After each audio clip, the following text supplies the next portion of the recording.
Prosecutors in New York indicted a Dallas man for luring two teenagers into sex trafficking, even going so far as to have his nickname tattooed on their foreheads.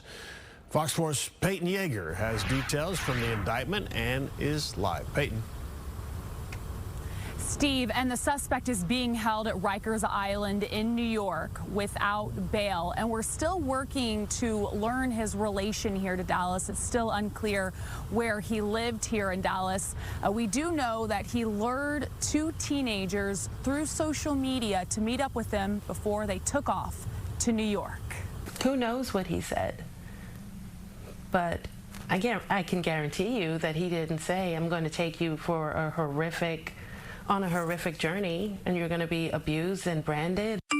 According to New York investigators, an appalling and inhumane 2 weeks for two Texas teenagers started on Instagram, where Bianca Davis of Dallas's New Friends, New Life believes the befriending began.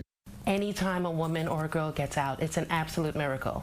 29-year-old Donald Roberson of Dallas went before a Brooklyn judge Wednesday on a 17-count indictment, including sex trafficking of a child, assault, sexual abuse, possession of a weapon, and promoting prostitution. New York courts do not release mugshots until after a conviction. Prosecutors say Roberson drove a 17-year-old and an 18-year-old from North Texas to New York and forced them to work as prostitutes. Roberson allegedly put the two teenagers up in a hotel and had his nickname Blue Cheese tattooed on both of their faces, a tactic called branding. They don't see these victims as human beings. It's property. They are a commodity. Prosecutors say Roberson also committed violent acts against the teens. The 17-year-old told investigators Roberson, quote, punched her in the face, kicked her in the face, causing her to suffer a seizure, and stabbed her in the side with a pair of scissors. At one point, one of the victims had an infection and was taken to the hospital.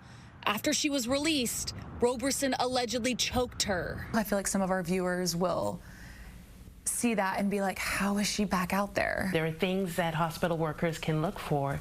Is she not able to answer her own questions? Does she not have identification? Can she not explain her injuries or bruises? On August 23rd, prosecutors say the 17-year-old tried to hide in the suspect's vehicle, but Roberson shattered a car window and then took a torch lighter to her leg and burned her.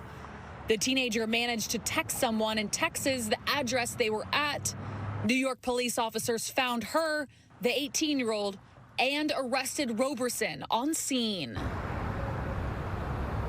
And Steve, it's still unclear if Roberson was part of a bigger network of prostitution or if he has other victims. That's still under investigation. He's due in court in New York next month in October.